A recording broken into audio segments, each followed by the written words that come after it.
Assalamualaikum warahmatullahi wabarakatuh. Bismillah walhamdulillah wassalatu wassalamu ala rasulillah Muhammad ibn Abdillah wa ala alihi wa ashabihi wa man tabi'ahum ila yaumil qiyamah, amma ba'd. Fa ya ibadallah, usikum wa nafsi bitaqwallahi faqad fazal muttaqun. Kama qala ta'ala, a'udzu billahi minasyaitonir rajim. Ya ayyuhalladzina amanu taqullaha haqqa tuqatih wa la tamutunna illa wa antum muslimun. Alhamdulillah, puji syukur kita panjatkan kepada Allah Subhanahu wa taala, yang mana Allah Subhanahu wa taala di pagi ini masih memberikan taufik, hidayah, inayah, pertolongan, kekuatan kepada kita semua, sehingga di pagi ini kita masih bisa melaksanakan salah satu kewajiban yang Allah perintahkan, yaitu sholat subuh berjamaah, yang mudah-mudahan rangkaian amal ibadah kita diterima oleh Allah Subhanahu wa taala. Rahmat serta salam semoga dilimpahkan kepada Rasulullah Muhammad sallallahu alaihi wasallam, kepada keluarga, para sahabat dan para tabi'in-tabi'innya, yang mudah-mudahan sampai kepada kita semua. Hadirin jamaah yang saya hormati, yang Allah muliakan, Allah Subhanahu wa taala berfirman di dalam surat Al-Isra ayat ke-36, A'udzubillahi minasyaitonir rajim. Wala taqfu ma laysa bihi ilm, innas sam'a wal basara wal fuada kullu ulaika kana anhu mas'ula. Di dalam ayat ini Allah menegaskan bahwasanya kita tidak boleh mengikuti sesuatu perkara tanpa mengetahui. Allah Subhanahu wa taala melarang kita melaksanakan hal-hal ibadah tanpa menggunakan ilmu. Jadi ibadah apapun harus menggunakan ilmu. Selanjutnya di ayat ini Allah menjelaskan, inna sam'a, sesungguhnya pendengaran, telinga, wal basara, dan penglihatan, wal fuada, apapun yang dibisikkan di dalam hati, kana anhu kullu ulaika kana anhu mas'ula, semua itu akan dipinta pertanggungjawabannya kelak di hari kiamat oleh Allah Subhanahu wa taala. Jadi jelas, seluruh anggota badan yang Allah berikan, mulut plus dengan bisa berbicaranya, kedua tangan dengan pergerakannya, kedua kaki dengan langkahnya, kedua telinga dengan pendengarannya, kedua mata dengan penglihatannya, ini semuanya kelak akan dipinta pertanggungjawaban oleh Allah Subhanahu wa taala. Dipakai apa ini anggota badan ini? Dipakai maksiat atau dipakai ibadah kepada Allah Subhanahu wa taala? Maka kemarin kita sudah membahas tentang di antara dosa-dosa yang berkaitan dengan anggota badan. Kemarin ada dosa hati, ada dosa perut. Untuk pagi ini kita akan mencoba membahas tentang bagian-bagian atau di antara dosa yang berkaitan dengan kedua mata. Di sini dijelaskan, wa min ma'asil ain an-nazru ilan nisa'il ajnabiyah. Nomor 1, dosa kedua mata ini, dosa pandangan kita adalah melihat perempuan yang bukan mahram. Wa kadza nadruhuna ilaihim, sebaliknya perempuan melihat laki-laki yang bukan mahram.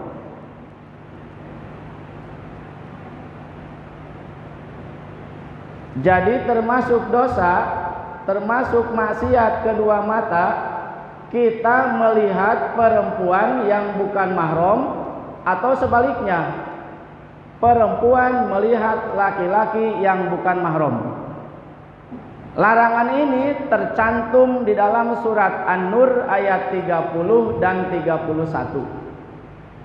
Allah Subhanahu wa taala berfirman, "Qul lil mu'minina yaghuddu min absarihim wa yahfadhu furujahum, dzalika azza lahum innallaha khabirum bima yasnaun."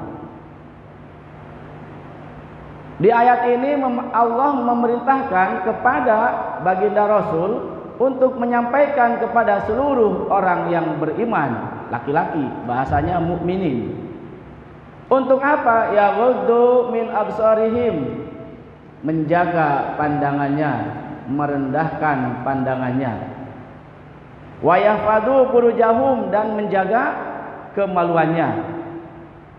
Di ayat ke-31-nya Allah pun berfirman, wa qul lil mu'minati.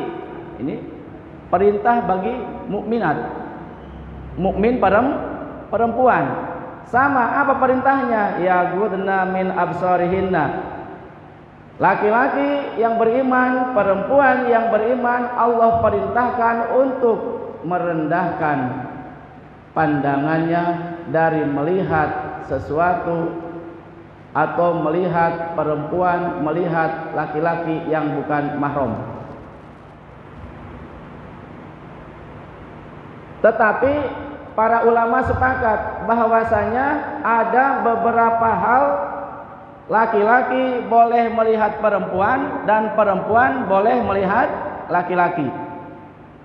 Kalau kita baca ayat ini, surat An-Nur ayat 30 dan ayat 31, tidak ada toleransi di sini. Setiap orang yang beriman tidak boleh melihat perempuan yang bukan mahram. Perempuan pun tidak boleh melihat laki-laki yang bukan mahram. Tetapi dalam penafsiran para ulama membolehkan laki-laki boleh melihat perempuan, atau sebaliknya perempuan boleh melihat laki-laki hanya di beberapa tempat. Yang pertama di dalam muamalah. Tolong diingat, diresapi. Satu, di dalam muamalah, artinya di dalam jual beli. Pedagangnya seorang perempuan, pembelinya seorang laki-laki, maka boleh saat itu melihat hanya untuk kebutuhan saja. Atau sebaliknya, pedagangnya seorang laki-laki, pembelinya seorang perempuan, maka di saat itu boleh berpandangan hanya untuk keperluan saja. Yang kedua, di saat mengobati, dokternya seorang perempuan, pasiennya seorang laki-laki, tidak ada lagi dokter yang lain kecuali perempuan tersebut, maka boleh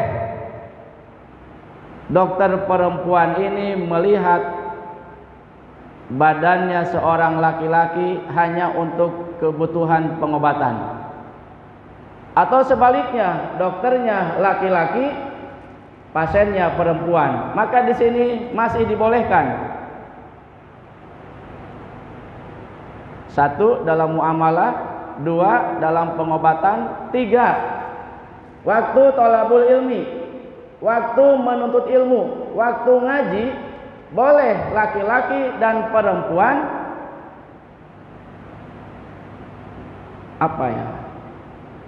berkumpul, tetapi ya bukan untuk dolo-doloan gitu. Hanya boleh melihat sekilas, tapi di dalam waktu thalabul ilmi. Dulu saya di pondok itu, pondok pertama, kedua, ketiga, guru itu tidak mau ngisi pengajian di ibu-ibu. Adapun ngisi di pengajian dipakai gini, pakai apa ya? Pakai hijab bundar kayak balon gitu. Jadi ustadz itu masuk ke sini. Jadi para jamaah ibu-ibu hanya mendengarkan suaranya saja. Padahal kita boleh menuntut ilmu campur laki dan perempuan, sebatas menuntut ilmu saja, tolabul ilmi saja. Karena apa? Baginda Rasul pun berdakwah kan tidak pilih-pilih. Tidak hanya di hadapan laki-laki saja Rasul berdakwah itu.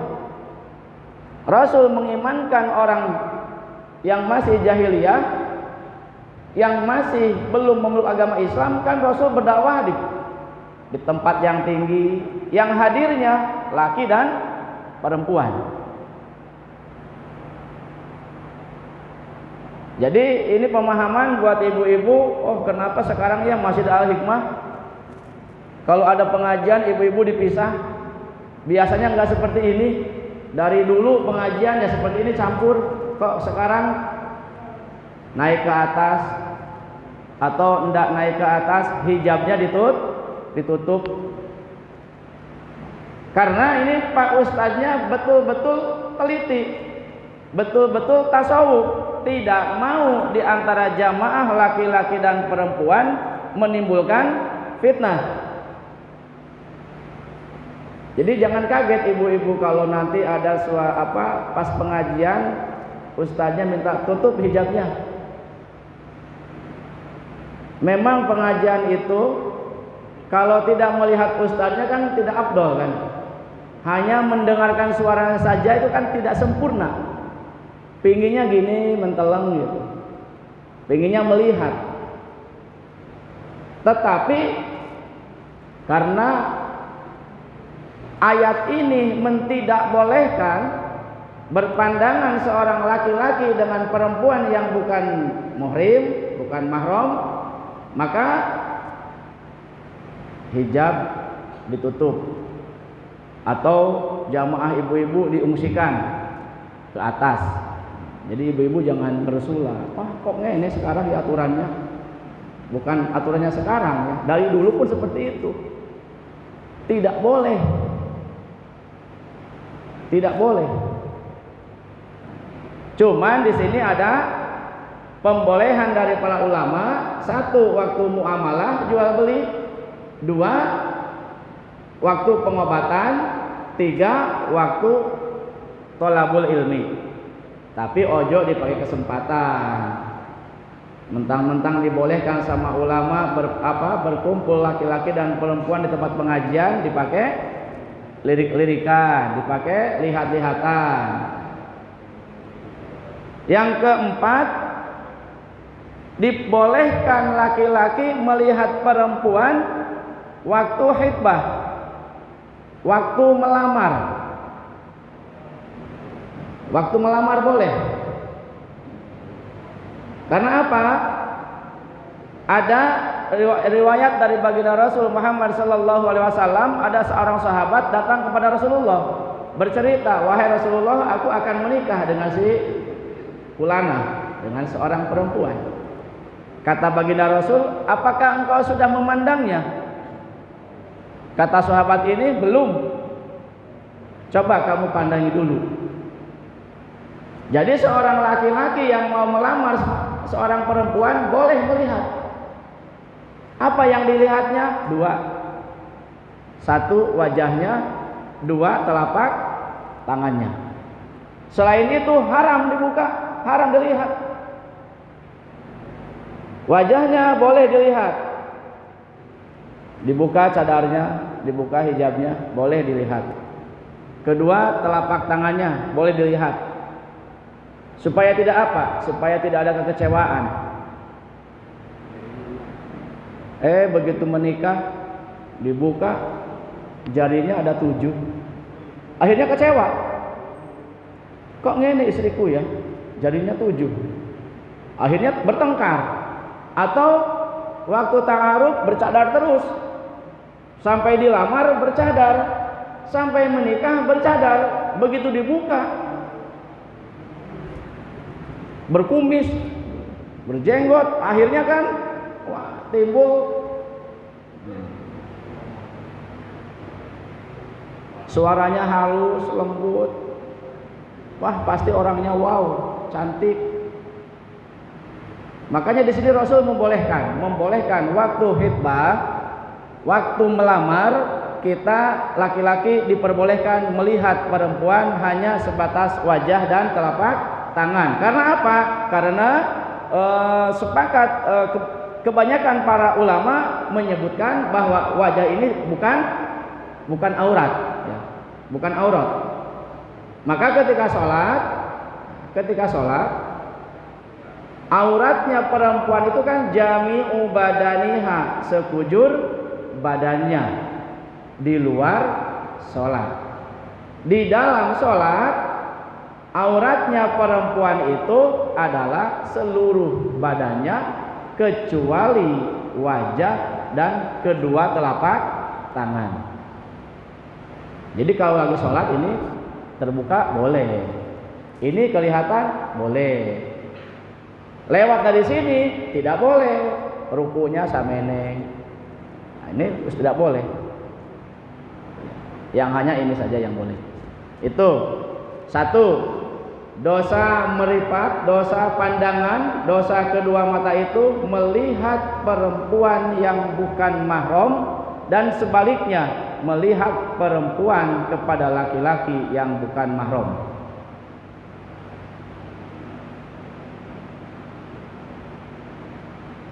Dua, yang termasuk dosa pandangan itu adalah wanadrul aurati, melihat aurat.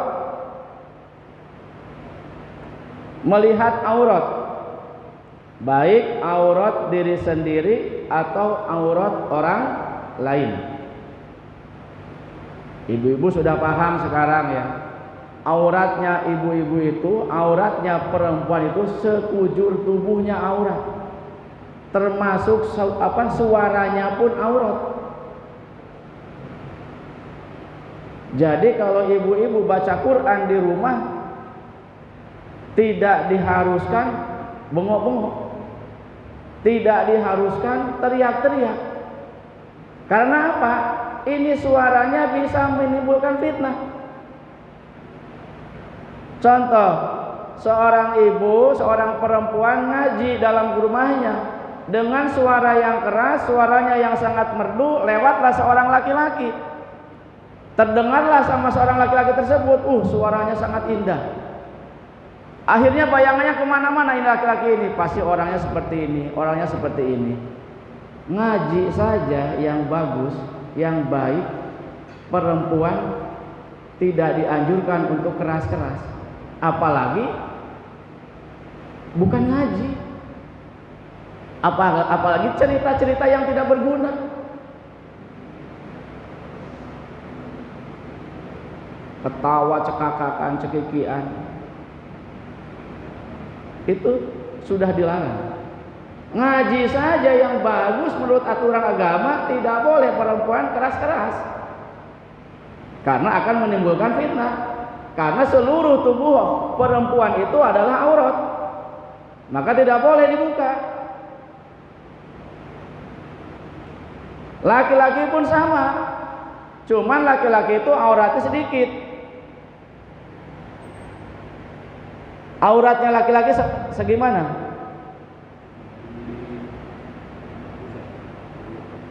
Dari mana? Dari sini ke sini, sini ke sini. Auratnya laki-laki itu sedikit, ma baina surati war rukbati, antara pusar dan lutut, segitu saja. Makanya kalau kita tidak punya pakaian, sholat tidak pakai baju, sah enggak?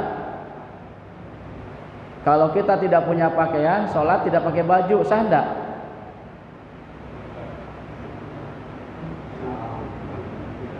Tidak punya apa-apa, tidak punya pakaian, kita sholat tidak pakai baju, sah enggak? Sah. Tapi kalau punya pakaian terus sholat nggak pakai baju, sah enggak? Sah. Cuman tidak sopan menghadap Allah mudho. Yang penting tertutup antara pusar dan lututnya. Kalau sholat nggak pakai celana ya nggak sah itu. Kalau nggak pakai baju ke atas, kalau memang nggak punya, sah, asal antara pusar dan lututnya tertutup. Karena auratnya laki-laki hanya sebatas itu. Wa yahrumu 'alaiha kasbu syai'in min badaniha bihadrati man yahrumu nadruhu ilaiha. Haram bagi seorang perempuan membuka auratnya di hadapan orang yang haram melihatnya. Jadi seorang perempuan haram membuka auratnya di depan orang yang haram melihatnya. Artinya apa? Di depan orang yang bukan mahram.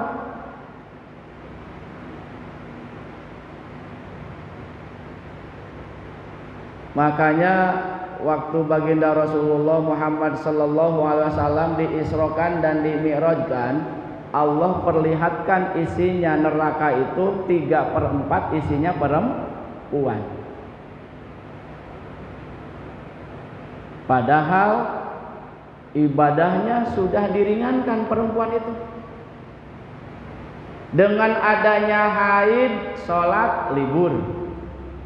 Dengan adanya haid, puasa libur. Kalau laki-laki tidak ada ibadahnya libur. Separah apapun sakitnya, selagi akalnya masih ada, laki-laki tetap wajib ibadah, wajib sholat. Tidak ada perayanya, tidak ada liburnya. Tapi perempuan itu dalam sebulan sekali ibadahnya libur. Tapi kenapa begitu Allah perlihatkan kepada baginda Rasul ternyata isinya neraka 3/4 isinya perempuan? Karena apa? Banyak perempuan yang membuka auratnya.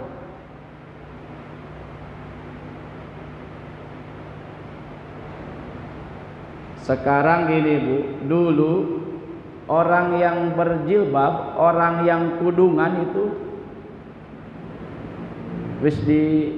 sudah kita bisa prediksi bahwa ini adalah ibu haji. Zaman dulu orang yang berkerudung pasti ibu haji, ibu hajah. Bapak-bapak yang pakai kopiah putih pasti bapak haji. Kalau zaman dulu. Kalau zaman sekarang hijab itu dipakai sama siapa saja. Tidak untuk ibu hajah saja. Berjilbab itu siapapun yang mengaku orang Islam wajib berhijab, wajib berkerudung. Tapi masalahnya ibu kalau sudah pakai hijab, sudah pakai kerudung, bukan aurat saja yang harus dilindungi, tetapi akhlaknya harus dilindungi.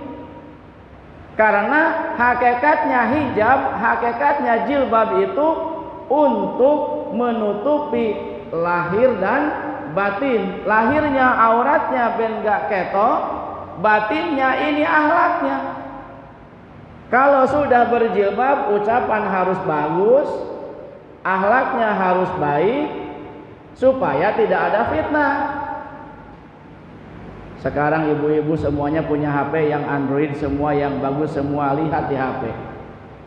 Berjilbab, mugal megol, gua geo, joget-joget. Bagaimana marahnya Allah Subhanahu wa taala? Bagaimana murkanya Allah Subhanahu wa taala? Itu kan haram hukumnya seorang perempuan joget-joget di hadapan orang yang bukan mahramnya.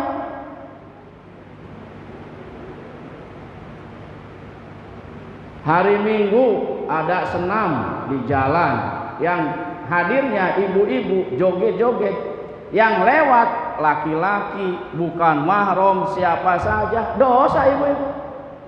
Ojo enak-enakan ya.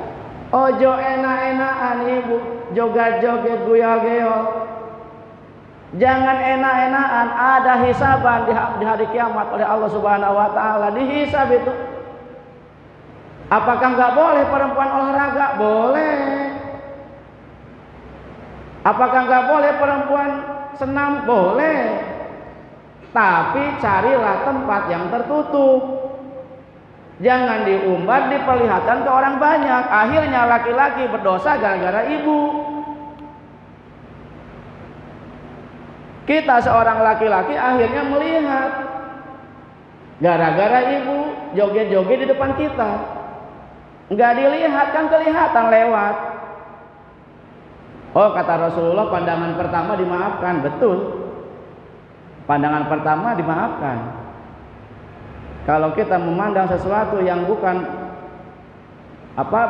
yang dianjurkan oleh agama, artinya melihat kemaksiatan, cepat berpalinglah.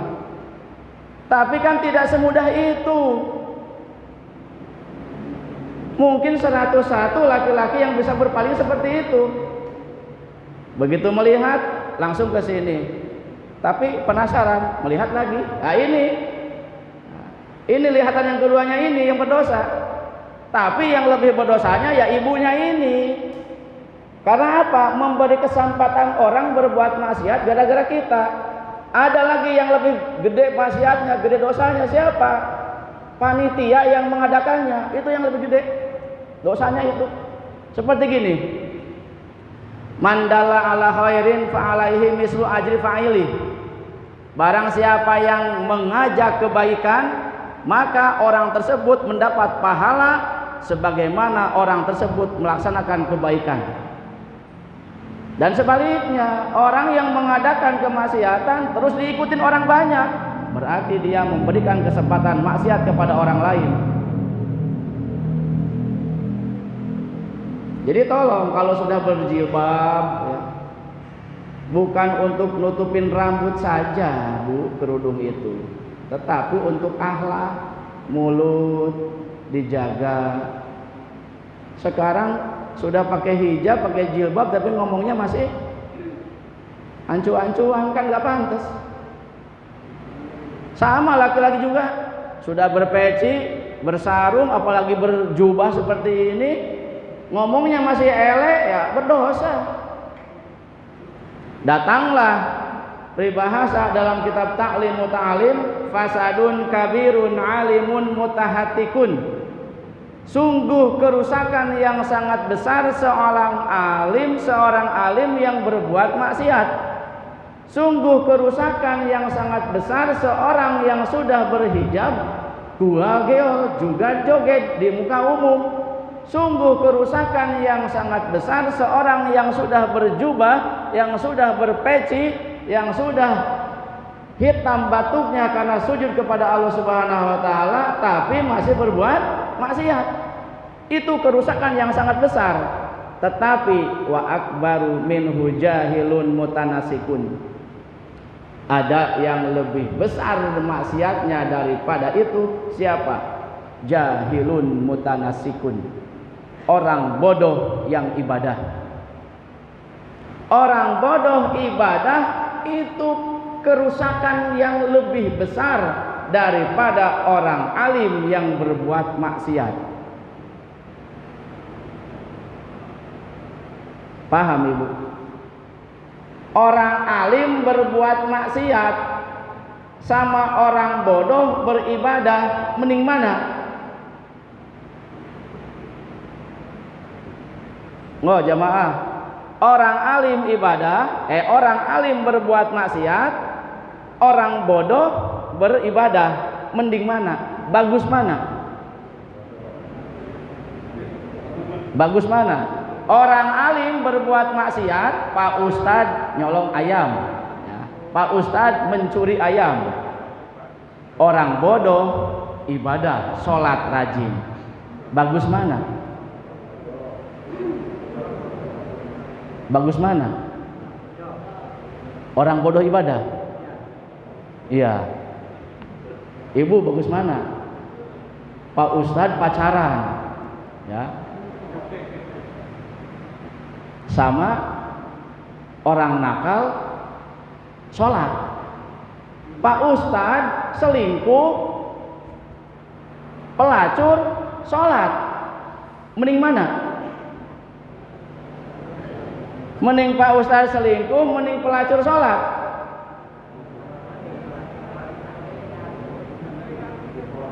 Gak ono mendingnya. Ayo, mending kalau dibandingkan mending mana? Bagus mana? Pak Ustadz yang berbuat maksiat atau orang yang bodoh beribadah?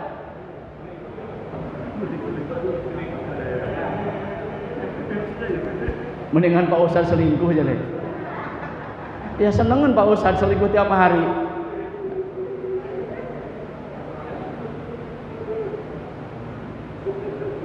Kalau dibandingkan itu masih mending orang alim berbuat maksiat daripada orang bodoh ibadah. Kalau dibandingkan, karena apa? Kalau orang bodoh beribadah, fakulu man bi ghairi ilmin ya'malu a'maluhu mardudatun la tuqbalu. Orang bodoh yang beribadah, maka seluruh amal ibadahnya mardudatun, ditolak, tidak diterima. Karena apa? Sholat gak pakai ilmu, ibadah gak pakai ilmu. Bagaimana sahnya ibadah gak pakai ilmu? Jenenge kan bodoh. Orang bodoh ibadah.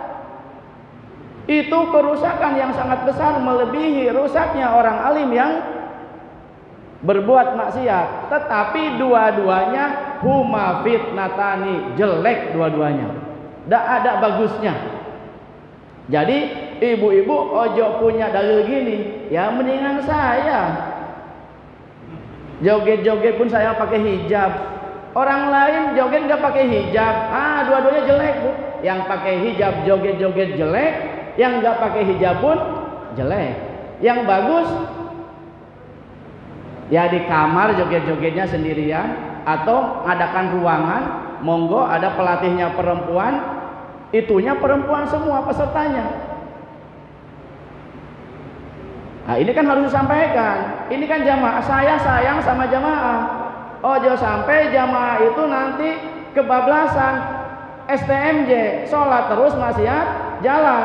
Ya sholatnya rajin, ngajinya rajin, ya gual-giolnya pun rajin. Ya, semua ustadz itu sayang sama jamaahnya, bukan benci. Ya, semua ustadz, semua kiai itu kalau berdakwah di sini sayang sama jamaah, makanya ngasih ilmu. Makanya gini ya, kulil haqqo walau kana murron, sampaikanlah yang hak walaupun nanti imbasnya akan pahit sama Pak Ustadz. Mari ngene ada yang benci sama ustadz itu. Alah Ustadz Bayu ngomongin joget-joget, saya joget, kesukaan saya itu senam pagi, pasti ada yang benci. Nah itu sudah ada coretannya, sudah ada dalilnya. Sampaikanlah yang hak walaupun nanti imbasnya bakal pahit, bakal sakit buat Ustadz. Sudah biasa. Zaman sekarang Rasul dakwah di Thaif dilempari, bukan dengan benda yang keras saja, dengan kotoran hewan, kotoran manusia. Rasul sampai dikejar-kejar mau dibunuh. Zaman saiki nggak ngono, paling ngerasani titik di belakang. Wah ustadz itu ngene Terus gimana ini? Ya ini yang paling besar dosanya yang mengadakannya Bu, yang paling besarnya itu. Seperti di sinilah yang paling besar pahalanya di sini siapa? Bukan Pak Ustadz. Siapa? Takmirnya, yang mengadakan pengajian, yang mengizinkan ada pengajian, itu gede pahalanya. Walaupun Pak Tamirnya singitan di mana nggak ono gitu kan, nah, walaupun kemana gitu, nah, tapi sudah mengizinkan tempat untuk pengajian, itu yang lebih besar pahalanya. Sama ibu mengadakan tempat karaoke, tempat maksiat, ibunya nggak melonang kono, ibadah di masjid, tetap ibunya gede dosanya gitu. Karena apa? Mempersilahkan, memberi waktu orang untuk berbuat maksiat. Jadi tolong jamaah, karena kita seluruhnya tabligh mubalik itu sayang sama jamaah. Walaupun ustadznya sendiri kan belum tentu masuk surga, tapi yang disampaikan yang mengajak para jamaah semuanya untuk berbuat baik supaya selamat dari api neraka. Karena apa? Hak neraka hak, surga hak. Bagi umatnya Nabi Muhammad ada kelebihan. Sepenting meninggalnya mengucapkan kalimat la ilaha illallah, yakin masuk surga. Tetapi masalahnya Bisa enggak kita nanti meninggal mengucapkan la ilaha illallah? Ya makanya gini ya, kalau kita ngajak ke jalan ibadah itu susah. Kalau kita ngajak ngaji, ngajak jamaah, ngajak mendengarkan pengajian itu susah, sangat susah. Karena apa? Buruhannya gak ketok, ininya gak ketok, gak kelihatan, gak kontan. Karena apa? Yang Ustaz sampaikan pahala, sementara pahalanya gak ketok, gak kelihatan. Terus kapan pahalanya? Tapi kalau Pak Tamir di sini ada woro-woro, ada pengumuman bagi siapa saja jamaah yang ikut kajian, nanti kalau setelah pulang dikasih uang 100.000, pasti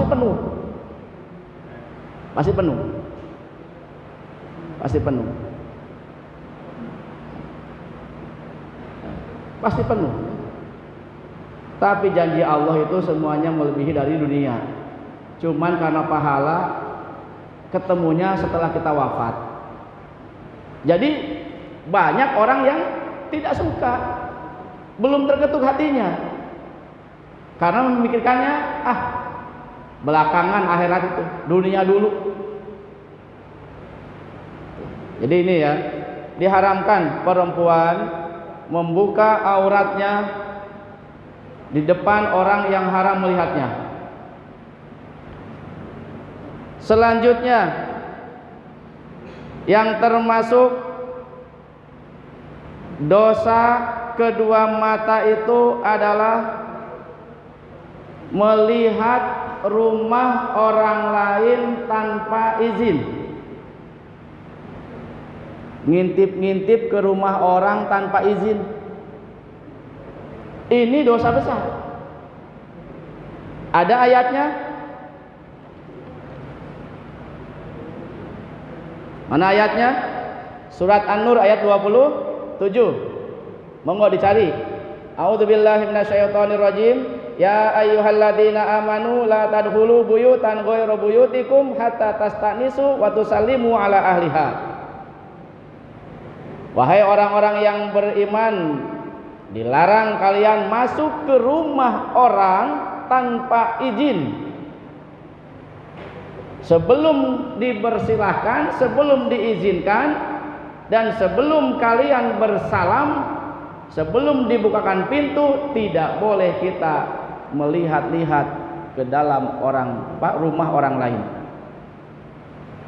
Sehingga dalam hadis Rasulullah, kalau ada seseorang melihat rumah orang lain, ngintip-ngintip ke rumah orang lain, terus ja'a rajulun, datang ahli rumahnya itu, papako a'ainahu, membawa pisau terus mencolok kedua meripatnya, maka kata Rasulullah tidak ada hukum bagi ahli bait tersebut. Artinya kalau ada yang ngintip-ngintip ke rumah terus kita colok dalam rumah, kita tidak punya dosa. Saking diharamkannya kita melihat-lihat rumah orang lain tanpa izin. Kalau kita bertamu, assalamualaikum, dijawab waalaikumsalam, pintu terbuka, jangan dulu masuk sebelum dipersilahkan. Kata tuan rumahnya, monggo silakan masuk, baru masuk.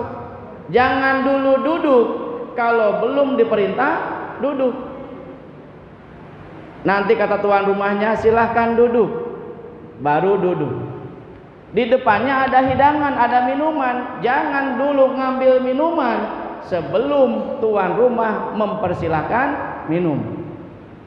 Itu etika seorang tamu.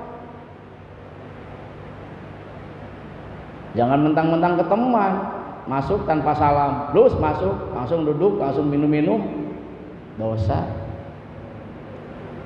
Dosa. Harus ada izin dulu.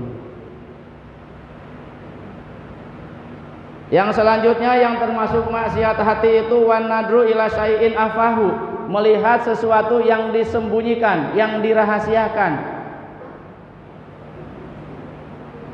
Ini termasuk dosa juga.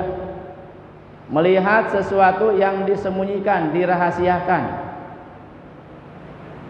Mengintip tas orang lain, padahal itu ada rahasia. Atau membuka handphone orang lain, dibuka, dibaca-baca rahasianya.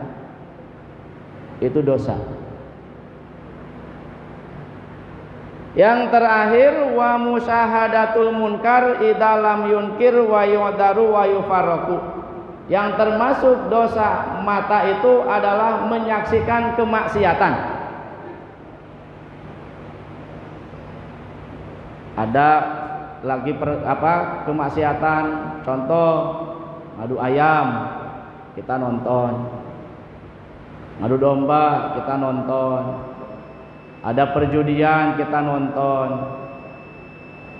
Apapun bentuknya maksiat, terus kita hadir di sana menyaksikan, maka kelak kedua mata kita akan dipinta pertanggungjawaban oleh Allah Subhanahu wa taala. Itulah